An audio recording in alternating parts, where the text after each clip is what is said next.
ఢిల్లీలో తన నివాసంలో నీటిపారుదల శాఖపై సీఎం రేవంత్ రెడ్డి సమీక్షించారు. కృష్ణా నది జల వివాదంపై ఇవాళ ట్రిబ్యునల్ ముందు విచారణ జరగనున్న నేపథ్యంలో సీఎం రేవంత్ సమావేశాన్ని ఏర్పాటు చేశారు. తెలంగాణకు నీటి కేటాయింపుల విషయంలో బలమైన వాదనలు వినిపించాలన్నారు.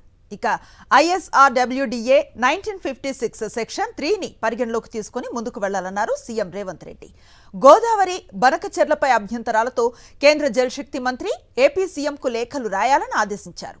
పోలవరం ముంపుపై నిర్దేశిత సమయంలో IITతో అధ్యయనం చేయాలని సమావేశంలో పాల్గొన్న మంత్రులు, ఇరిగేషన్ అధికారులు, సీఎస్లకు సీఎం రేవంత్ సూచించారు.